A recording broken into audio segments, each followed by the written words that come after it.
the higher of our thirds. That's the condition on the pick, round pick, and Chris Weidman. The second transaction is we traded Drake Caggiula and Jason Garrison to Chicago for defenseman Brandon Manning and Robin Norell, who's playing in Europe. He's a defenseman playing in Sweden right now. These deals weren't knee-jerk reactions. We looked at the last, essentially the last 7 or 8 games since we lost Clefbaum and Russell, and we'd given up, after following the Colorado game, we gave up 31 goals in 7 games and 1 win. So knowing that, seeing how in the last 2 of the last 3 games we've given up over 40 shots a game, so it was, we felt it was imperative that we shore up our defense right now at this critical juncture in the season. Since with the information we know on our injured players, we felt it was time to bring in some established defensemen. Understand the feedback that these aren't top 4 defensemen, but they are good, solid defenders. They both defend hard. They both move well, and it was something we felt we had to do at this point in time. These are 2 players that are going to come in and are going to help our D shore up our D. So that was the rationale behind it. As far as trading a player like Drake Caggiula, he's a player that we signed out of North Dakota as a free agent. He's showing signs of coming around a little bit, but we felt that this was something we had to do, and these were defensemen that we needed, and he had to be in the deal. As far as Manning not playing in Chicago, he was a little bit of a victim of circumstances with respect to the coaching change. With regard to the Manning-Connor stuff, I spoke with Connor last year. We were speaking with Philadelphia on acquiring Brandon Manning, and I pulled Connor aside and I asked him if he had a problem with this, and he said no. He said, in fact, he thinks the player would help us. So I wanted to make sure last year.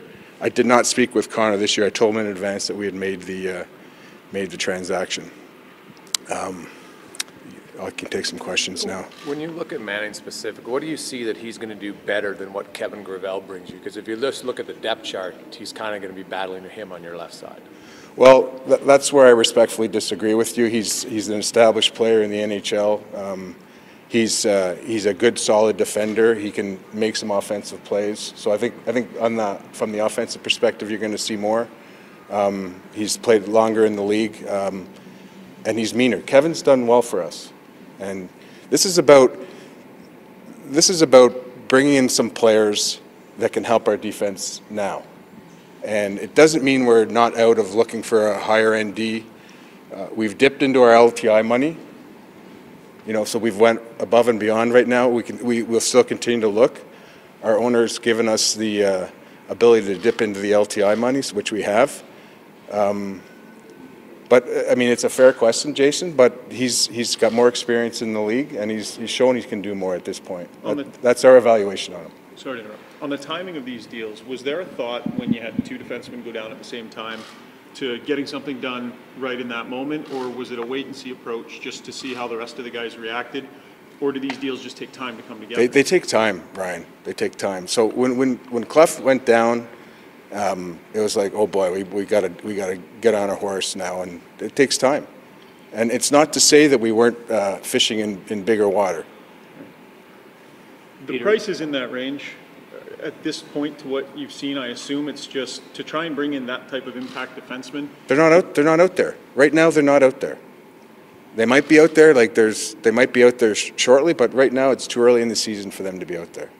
Peter, most of the offense has revolved around the 3 guys, and obviously Alex. Caggiula had a few goals. With the guys currently on the team, where do you see? Well, they got to pick it up. I mean, there's no question they got to pick it up. And even Drake hadn't scored in a month. But I like Drake's grit, and I'm not slagging Drake. He's, there are a lot to like about Drake. But other guys have to pick it up without question. In those 7 games, I think we've scored 17 goals, which is, about 2.5 goals a game. It's not quite good enough. We're in the bottom quarter of the league in goals scored. But you know what? We have to shore up our goals against. What do you think you can get out of Manning that Chicago wasn't? He'd been a healthy scratch a lot and was having trouble getting any sort of traction there. Do you have intel? Is there something there you think you can get more out of? Well, I think just from 30,000 feet and seeing what was happening there, once the new coach came in, Dahlstrom played. Okay, rightly or wrongly, that's what happened. Brandon Manning had a good year last year, and he's a third pair D. Okay, he's a third pair D, and he's got an edge. He's got a little bit of offense to his game. He defends well. So that's the book on him, and what makes us think that there's a bit of a change of scenery aspect here, but we felt that he'd help our group. In the negotiations, you mentioned it takes a while to get a trade going. I know Drake hasn't scored in his last 7 games, but he's still a guy who has 7 goals, and he has the 4th most goals amongst forwards of the last year and a half in your team. You just don't have a lot of other guys who have produced in a year and a half. So to throw him in the deal, was that difficult for you? Because especially when a guy that you're acquiring, you're adding to your payroll for next year. Anytime you make a trade with a player that you have time for, like Drake, it's difficult. We felt that we wanted to work from the back end out right now with this problem, and we feel that it's incumbent on the other players to continue to pick up the slack. So yeah, it's difficult, Jason, sure, but those numbers are telling. 31 goals against in 7 games, 1 win.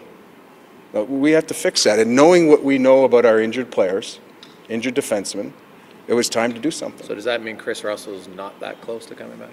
I'm not going to comment on that. He's relatively close, yeah. Peter, did you talk to Brandon before he got here? Was he apprehensive about blocking him? Well, when we made the trade, I talked to him, and I told him what I talked to Connor about.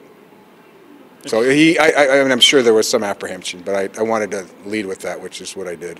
In the other defensemen you acquire, Petrovic, we've all agreed on her name, but can you just discuss his game and the role you think he can fill, kind of stopgapping here until Lefbom's back? Range, he's got good range. He's got an element of toughness. He's a defender first. That's more or less his game. Do you feel your team, because you mentioned Brandon and Alex both have a little toughness in their game, is your team not tough enough in the defensive zone, specifically in front of the net, and is that why your penalty kill continues to struggle?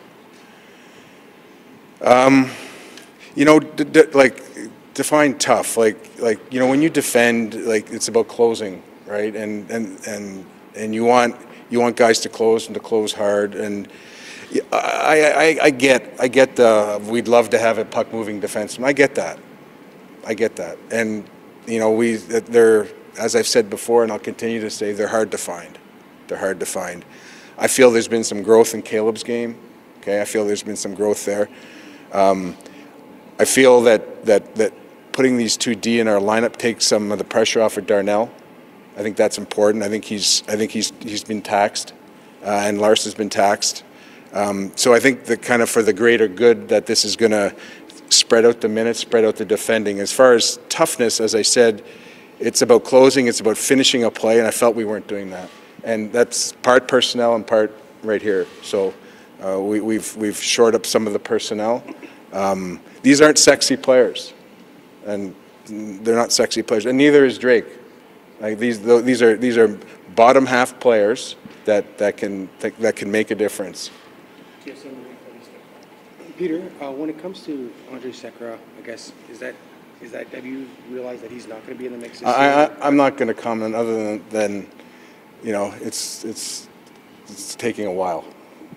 Peter, do you feel like now you've kind of done your job and now it's giving coach a chance to integrate those 2 players and giving your offense maybe with the return of Alex soon a chance to get going? Well, our job as management's never done, but we've addressed a problem that we foresaw here and happening with the 2 players going down, and we'll continue to, as I said, we'll continue to look to improve the team.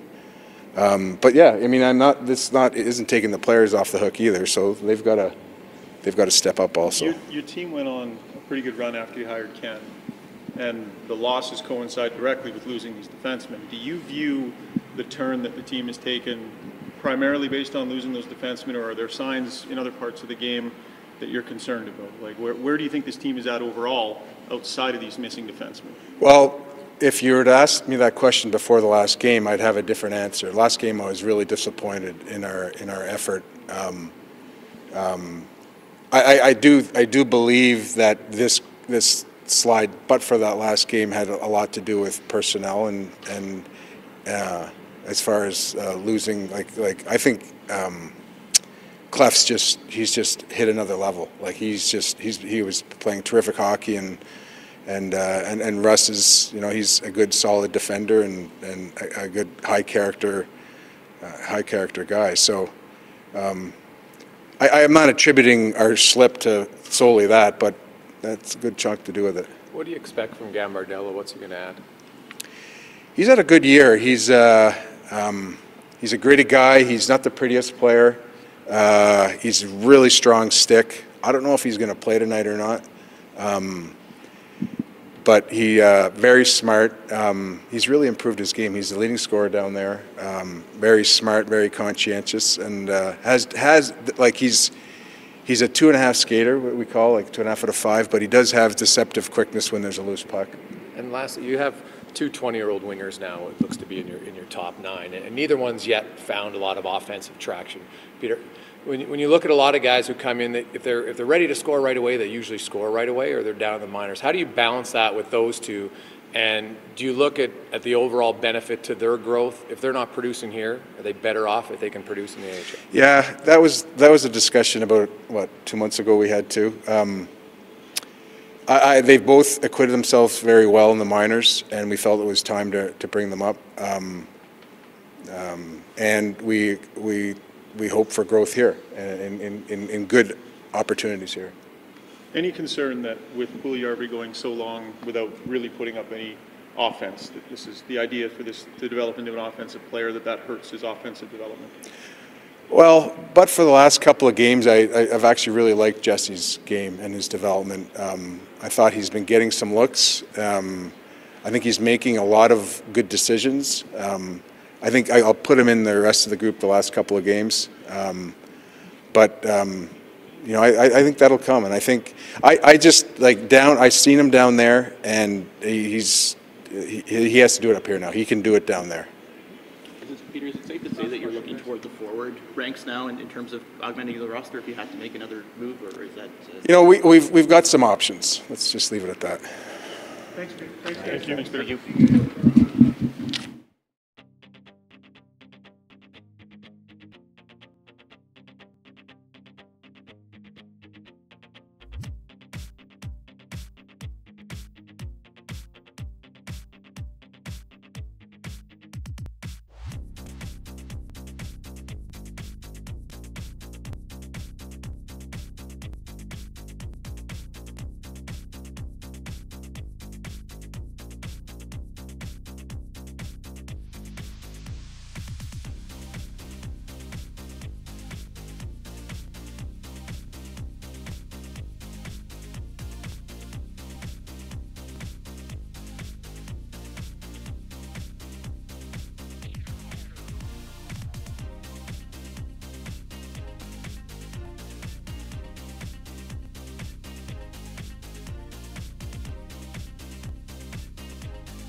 thought on coming to Edmonton here and just being part of the Oilers? Really excited. I think it's pretty cool. I get to play in my hometown, and I played my whole career in Florida. I was drafted there and everything, and I have nothing bad to say about that organization. They helped me get me to where I am today, and the person I am. So, but I'm happy to be here. I got in last night, and I'm just really glad to be here.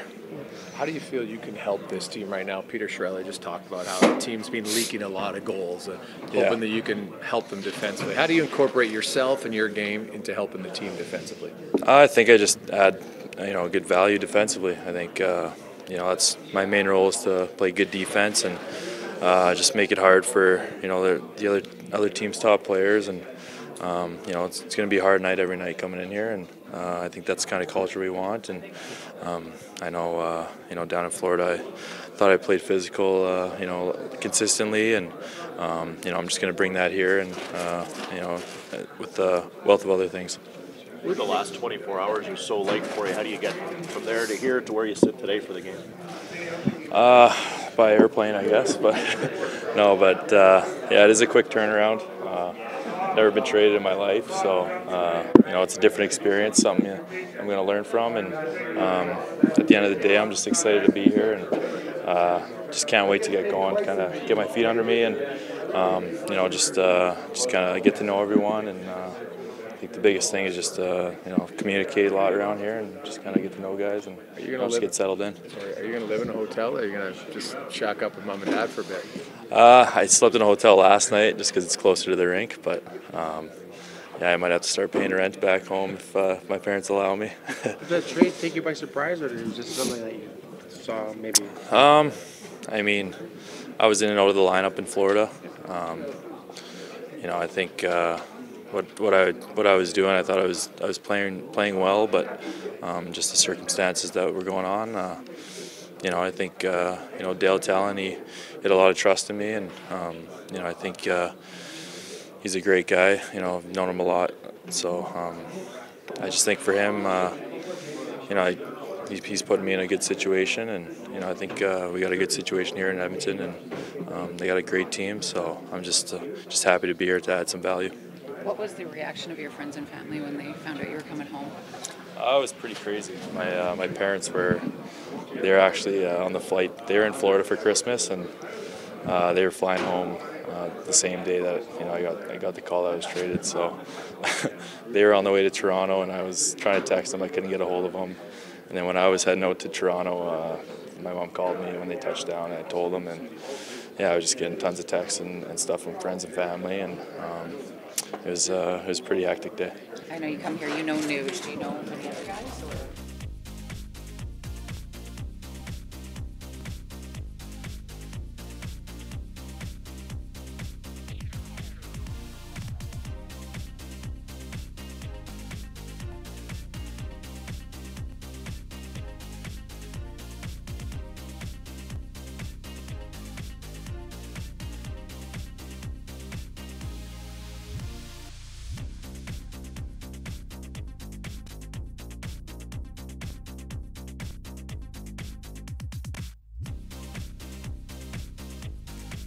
Find out. All right. So. And why number 45? Just something Growing up, my dad, before we had iPhones and all the smartphones and stuff, when you had to text on the keypad, he couldn't always type out the words "I love you," so he would send 459, 4 for I, 5 for L, and 9 for Y. I got that tattooed on my back, so it's pretty special for me. What's the significance? Just I love you forever and always. Okay. So, Congratulations. thank you very much. I appreciate it. Hey, Joseph, just a thought on getting the call up here. It's going to be pretty exciting for you to come up here.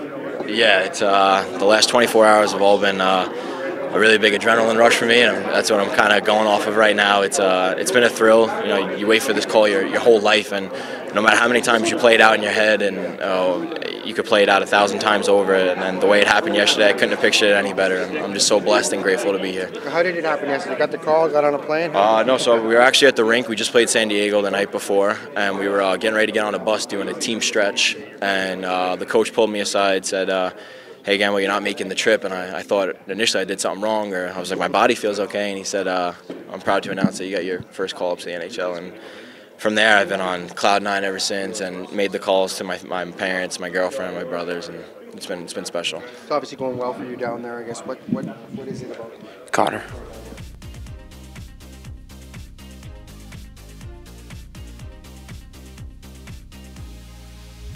It was a long, long time ago, and that's all that is. That's all. You talk about just on the heels of that, more just you want to do whatever you can. This team wants to do whatever they can to try and get going in the right direction and put anything that might have happened in the past. It's more about present and future. Again, I'll just say it was a long time ago. It doesn't matter. Like I said earlier, I think he's going to come in. He's going to help. He's a good player, real solid defenseman. And who wouldn't want that? So. Peter pointed to your team, the amount of goals you guys have been giving up lately, and just as a group, the need to defend at a different level. These trades will help with that, but as a group, how much does that need to improve? Yeah, absolutely. We need to be better without the puck. It's on the forwards as well. Defense is definitely a team thing. It's not just on our D or our goalies. It's our forwards. We got to come back as well. So. Obviously, when you take out a guy who plays 30 minutes on the back end in Clef, you're going to miss that. Rusty, if you even count Reggie, you're missing three. You're possibly top 5, 6 defensemen for sure. So we're definitely a little banged up back there, but I think this will definitely help. Brandon had said that you texted him. Was that important for you to do? Well, I mean, I text anyone that comes to the team, and obviously Brandon's no different. So I just thought it was important to reach out and welcome him to the team and let him know that I think he's going to help.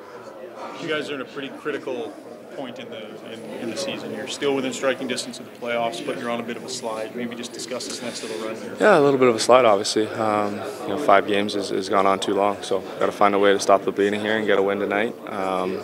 By no means are we out of it. We're 2 or 3 points back with games in hand. So, if you said at the beginning of the year we'd be sitting here after Christmas, I definitely would have taken that. So, we got to find a way to turn the ship around, though. How do you feel about Drake being moved on? I'm gonna miss him a lot. He was a guy that I've known a long time. He's a good player. A guy that I really, really liked on the team. He's trained with him in the summer. Definitely gonna miss him a lot, but it's part of the business. It's happened enough times to know that these things happen, but I'll definitely miss him. Connor, you guys found immediate success under Hitchcock when he was hired. Right now on a 5-game slide, he talked about how he sees this as teaching and coaching moments. What can you say about Hitchcock over the last 5 games? Because I know that's a new thing for the team as well. I don't really know how to answer that, but he's been good as you'd expect for a team that's going through a 5-game losing streak. He's trying to push the right buttons, and we're trying to respond. We have to. Thanks. Connor.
All right, second straight day. We're talking about a new acquisition. Just what sort of information do you have on Brandon Manning? And is there a possibility he draws in tonight? Yeah, I talked to him this morning. He was having his pregame meal on the plane. So he's in at 12:30. He'll be good to go. He wants to play, and we're going to put him in. So both him and Petro are going to play. Joe's up from Bakersfield, and he draws in. He'll play. Yamamoto has an upper body injury, is day-to-day, and won't play tonight. So he's out. And Chris Russell's injury, he's leveled off here, so he's not going to be available until we get onto the road trip. Chason's better today, but won't begin skating until we get to Arizona. Ken, with these two new acquisitions with Manning and Petrovic coming in, what can they do to your lineup that the other guys that left couldn't? Well, knowing the business I've been in for feels like my whole life, it's really hard to make trades when you're in a situation that we were injury-wise. So Pete and Keith especially, they deserve a lot of credit for trying to help us here. We're sitting on long-term injuries on Sekera and Clefbaum. Clef at best is probably 3 or 4 weeks away, and we just didn't want to give up the ghost. We wanted to keep going at it here, and so we tried everything we can. What we've got right now are 2 NHL players, both who have played third pair minutes, and in some cases when the game's on the line, both have played second pair minutes. We did our background on both guys. We know both guys very well, especially Manning. And they help us keep this thing going. And all the work we've put in, we just didn't want to take another step backwards. We were struggling back there. I think everybody knew it, including the opposition. And these 2 guys are going to help us get pucks out of our zone, defend better, win one-on-ones, stuff that you need. They're going to buy us some time until the cavalry starts to come back. Ken, you're from Edmonton, and you've been coaching here. You understand the pressures of being here. What advice can you give Alex Petrovic in that situation? I think the thing you realize when you... I said this to people. I think, to me, this typifies not only Edmonton, but Canada in general. In this country, people, and in this city particularly, people take second jobs to buy tickets. And that's how much the game means to them. They do extra things so that they can pay for hockey tickets to come to games. So there's a huge investment monetary-wise and also emotionally-wise. And I think you have to come to a clear understanding when you coach in Canada, that's what happens. And so they're invested in every game you play. They're invested in every shift you play. It's a big part of their life. And I don't want to say it was a shock for me, but when I'm sitting having breakfast and there's 20 guys discussing every player on the World Junior teams, it's a little bit of a surprise because we get to watch it from afar. And when you come in here, you understand how much this team and how much the game means to people. And I told both guys that they're lucky. They came from the West. They understand what it's like, but it's bigger than you even thought. I don't know if you'll tell us this information or not, but... If it's coming from you, no. Maybe I'll get Maddie to ask it. Just how you envision using these guys, like potential pairings. Obviously, they're not here for skates, so do you play them together? Do you mix it up? Or? I had them together last night when I went to bed, and the guy that's going to coach them had them apart and wanting to make them a bigger part of the group. So Trent won out. We're not going to play him as a pair. We're going to play him separately, and we're going to make him a big part of the group. One of the problems we've had, quite frankly, is the pair of Nurse and Larson have struggled because we've upped their minutes so much that it's exposed some things. And so we've got to kind of get more balance in our group. And there's a couple of teams that have gone this route, and it's helped a lot. And so we're going to make them a part of this thing and kind of level out the minutes a little bit more. Manning in particular was having trouble getting traction in Chicago. Had been a healthy scratch quite a bit. What do you guys think you can unlock in this player, and what do you see his level being as potential? Well, I think the coaching change impacted whether he played or not. And I talked to the old coach, the guy that's got gray hair, so I know what he brings. And I talked to the guy that coached him for 5 years there in Philadelphia, and I'm well informed. He's a no-nonsense third-pair guy that can build good minutes for you and plays very honest and holds himself and others accountable, which is good for us. You don't have a lot of goals at forward, and you traded a guy with 7, so in Caggiula. So what did he bring you, and how much of a hole does that leave? 7 doesn't seem like a lot, but on your team, 7 is a lot. Yeah, I don't look at it that way. I think that it's the one position that we've got comfortable depth in is up front, and I mean depth in Bakersfield. So Joe gets the first crack, but there's 2 players down there that we're more than comfortable with that can come up. We've got 2 guys in Yamamoto and Jesse who have come in and they've contributed. So we feel like you got to give up something to get something. And I think what this conference has taught us, this is a veteran conference with a lot of experienced players.